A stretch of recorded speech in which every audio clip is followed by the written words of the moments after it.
Viewers, আসসালামু আলাইকুম। দেশ এবং দেশের বাহিরে যে যেখান থেকে ভিডিওটা দেখছেন, এই পৃথিবীটা ছিল পানির উপরে প্রতিষ্ঠিত। আল্লাহ রাব্বুল আলামিন ভাবলেন যে না, আমি পৃথিবীটাকে সৃষ্টি করব। আল্লাহ রাব্বুল আলামিন যখন পৃথিবীটাকে সৃষ্টি করলেন, তখন পৃথিবীটা পানির উপরে টলমলো করতেছিল। সৃষ্টি করার পরে পৃথিবীটা টলমলো করতেছিল, তখন আল্লাহ রাব্বুল আলামিন কী করলেন? পাহাড় তৈরি করলেন। পাহাড়কে খুঁটি হিসাবে তৈরি করে যখন তো পাহাড়কে খুঁটি হিসাবে তৈরি করলেন, তখন অটোমেটিক পৃথিবীটা থেমে কাঁপা থেমে গেল। ফেরেশতারা তো আশ্চর্য হয়ে গেল যে কী ব্যাপার, পৃথিবীর এই পাহাড় তৈরি করার পরে পৃথিবীটা থেমে গেল। তখন ফেরেশতারা বলল যে ইয়া আল্লাহ, এর থেকে শক্তিশালী আপনার কাছে আরও কিছু আছে কি?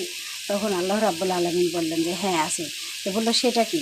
তো বলছে সেটা হলো কি, পাহাড়ের থেকে সৃষ্টিকারী হলো কি লোহা। বলছে লোহা দ্বারা কী হয়? লোহা দ্বারা কি গাছ কাটা হয়, লোহাকে পেরেক হিসাবে কি ব্যবহার করা হয়। এই জন্য রাব্বুল আলামিন তখন লোহাকে সৃষ্টি করলেন। লোহা দ্বারা কি দা কুড়াল বটি সব কিছুকে তৈরি করা হয়। এরপরে ফেরেশতারা জিজ্ঞাসা করলেন, এ আল্লাহ, লোহা ছাড়া আপনার কাছে আরও কিছু আছে কি? তো বলছে যে হ্যাঁ আছে। বলছে সেটা কি? তো বলছে সেটা হলো কি আগুন। আগুন দ্বারা কি হয়? লোহাকে গলানো হয়।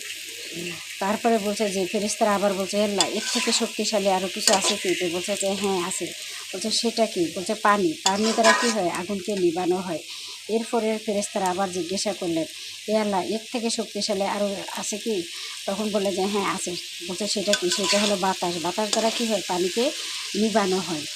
তারপরে বলছে যে বাতাস কী করে? পানিকে এই পাশ থেকে ওই পাশে টলমলো করে। তারপরে বলছে এ আল্লাহ, এর থেকে আরও শক্তিশালী আরও কিছু আছে কি? তো বলছে, আর তখন আল্লাহ বলছে যে হ্যাঁ আছে। তো বলছে সেটা কি? সেটা হলো আদম সন্তান। আদম সন্তানের আল্লাহ পাক এত ক্ষমতা দিয়েছেন যে 18,000 মাখলুক আল্লাহ পাক সৃষ্টি করেছেন। 18,000 মাখলুকাতের ভিতরে 1,000 কি আল্লাহ জান্নাত, 18,000 মাখলুকাতের ভিতরে সর্বশ্রেষ্ঠ হলো মাখলুকাত মানুষ। মানুষকে আল্লাহ আশরাফুল মাখলুকাত হিসাবে সৃষ্টি করেছে। আর 18,000-এর ভিতরে সমস্ত কীট পতঙ্গ গাছপালা সমস্ত কিছু আছে। তো বলছে মানুষ হলো সব থেকে কি দামি। এই দামি মানুষই আল্লাহর নাফরমানি বেশি করেন। 18,000 মাখলুকাতের ভিতরে সর্বশ্রেষ্ঠ মানুষ, এই মানুষ আল্লাহ তাআলার কি নাফরমানি করেন।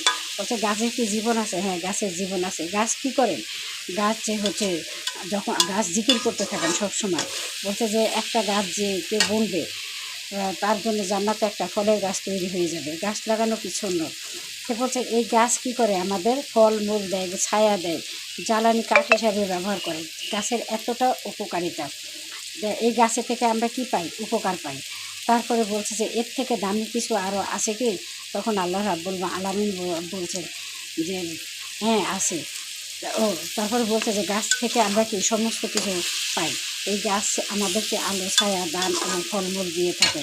বলছে গাছকে যখন গাছ জিকির করা বন্ধ করে যখন গাছ মারা যায়, তখন কি বোঝা যাবে যে ওই গাছ জিকির করা যখন বন্ধ করে যায়, তখন কি গাছ মারা যায়। তো বলছে আইয়ুব আলাইহিস সালাম কি এরকম কত বছর ছিলেন? আইয়ুব আলাইহিস সালাম ছিলেন 18 বছর।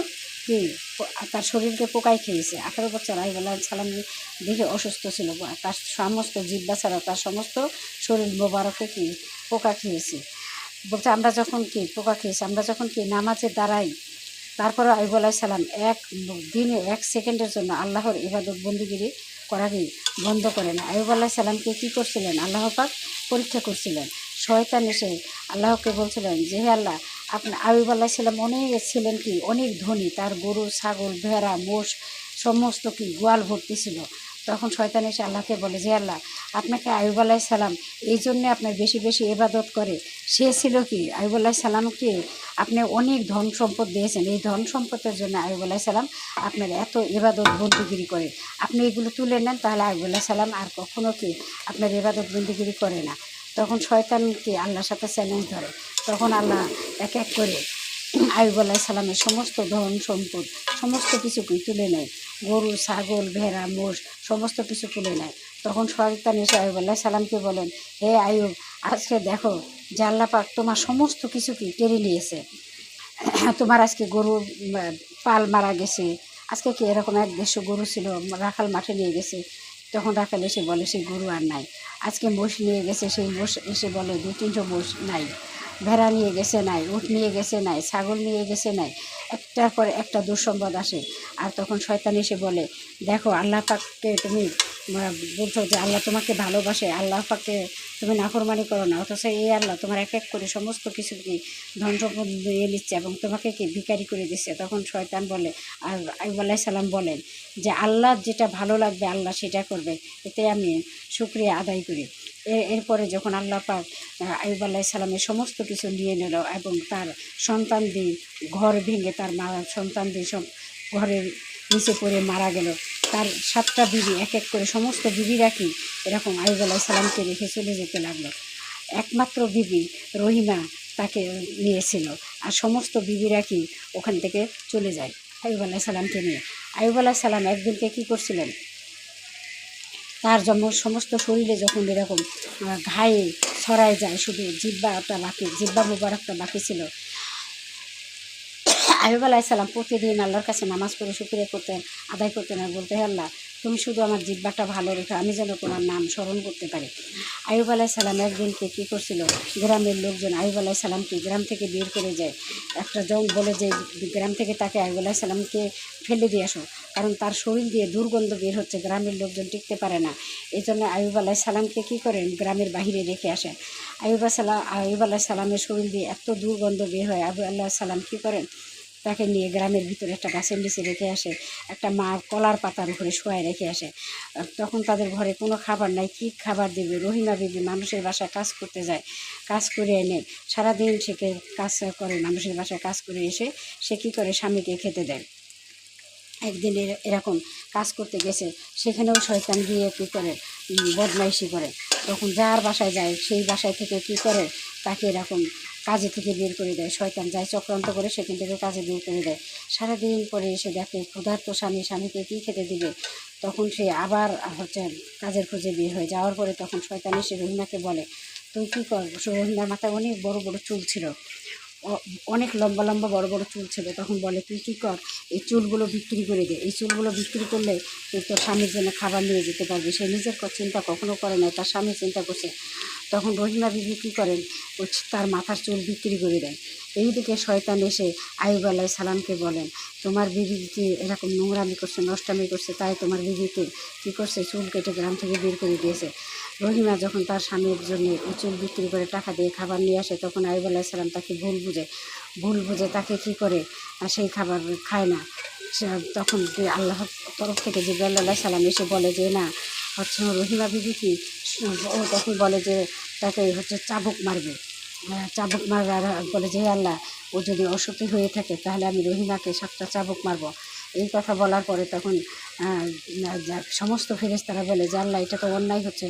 তখন জিবরাইল আলাইহিস সালাম এসে বলে যে আইয়ুব আলাইহিস সালামকে বলে যে না, সে কি অনেক ভালো, সে কি অসতী না, সে সতী, শয়তান তোমাকে ধোঁকা দিয়েছে। আইয়ুব আলাইহিস সালাম এরকম তখন বলছে যে তার পরীক্ষার সময় তখন ফেরেশতারা বলছে যে আইয়ুব আলাইহিস সালামের কষ্ট আমরা আর মেনে নিতে পারছি না, এ আল্লাহ আপনি এবার তার কষ্টকে নিবারণ করেন। তখন একদিনকে এরকম আইয়ুব আলাইহিস সালাম জঙ্গলের ভিতরে চলে যায়, রহিমের উপরে রাগ করে সেই জঙ্গলে গিয়ে তখন এরকম একটা গায়ে আওয়াজ আসে। আর প্রতিদিন ফজরের নামাজ যে পড়ে, নামাজের সময় আল্লাহ বলে, জিজ্ঞাসা করে, হে আইয়ুব আজকে তুমি কেমন আছে। তারপরে আইয়ুব আলাইহিস সালাম যখন এরকম জঙ্গলে যায়, তখন একটা আওয়াজ আসে যে আইয়ুব তুমি কী করো, এই পুকুরটাতে গোসল করো, এই পুকুরটাতে গোসল করলে তোমার সমস্ত ঘা ভালো হয়ে যাবে। তখন আইয়ুব আলাইহিস সালাম ওখানে জঙ্গলের ভিতরে কি একটা পুকুর থাকে, সেই পুকুরে গোসল করার পরে তার সমস্ত শরীরের কি ঘা ভালো হয়ে যায়। তখন সে উঠে আবার ওঠার পরে তখন তার দেখে যে তার চেহারা আগের মতো হয়ে গেছে, তার শরীরে কোনো ঘাও নাই, সেই আগের মতো সে যুবক হয়ে গেছে, সুন্দর হয়ে গেছে। তারপরে আইয়ুব আলাইহিস সালাম কী করেন, নিজের দিকে তাকায়, সে নিজেকে চিনতে পারে না। তখন এমন একটা চিৎকার মারে যে এখন তো আর আল্লাহ আমাকে বলবে না যে আইয়ুব আজকে তুমি কেমন আছো। এই সুখে সেই জোরে চিৎকার করে কান্না করতে থাকে। তার কান্না শুনে গ্রামবাসী সব লোকজন চলে আসে, এসে আইয়ুবকে আর চিনতে পারে না। তখন বলছে যে তুমি কে, তখন বলে আমি সেই আইয়ুব আলাইহিস সালাম। তখন তার বিবি তখন জিবরাইল আলাইহিস সালাম যখন বলছিল যে সেই শয়তান তাকে ধোঁকা দিয়েছে আর রহিমা অসৎ না সতী, তখন আইয়ুব আলাইহিস সালাম যখন রহিমার কাছে যাওয়ার পরে দেখে, তখন রহিমা বলে কে তুমি, তখন রহিমা চিনতে পারে না, আমার স্বামী আছে। তখন বলে কি যে রহিমা তুমি ভালো করে দেখো, আমি তোমার স্বামী আইয়ুব আলাইহিস সালাম। এই কথা বলার পরে তো স্বামীকে জড়িয়ে ধরে যখন কান্না করতে থাকে, তারপরে তার মনে পড়ে যায় যে সে যে 7টা চাবুক মারতে চেয়েছিল তার স্ত্রীকে, সেই কথা মনে পড়ে যায়। তখন বলে কি যে আমি তো এই প্রতিজ্ঞা করেছিলাম আল্লাহর কাছে। তখন জিবরাইল আলাইহিস সালামকে আল্লাহ পাঠায়, এসে বলে যে না, তুমি যেটা করেছ ঠিক আছে, তোমার ওইটা প্রতিশ্রুতি রক্ষা করো। তুমি 7টা গমের শীষ হাতে তুলে দেয় যে এটা দিয়ে রহিমাকে 7টা চাবুকের আঘাত করো, তাহলে ওইটাই হয়ে যাবে। তো ভিউয়ার্স, যে যেখান থেকে ভিডিওটা দেখছেন, যদি ভালো লাগে লাইক কমেন্ট করবেন এবং নতুন নতুন ভিডিও পেতে আগ্রহী করবেন। তো ভিউয়ার্স, দেখেন যে সে ভালো কাজ করলে তার প্রতিদান একদিন না একদিন পাওয়া যায়। আগের সমস্ত নবীরা অনেক ভালো কাজ করেছে, কিন্তু আমরা সেই সমস্ত কাজ করি না। আসসালামু আলাইকুম।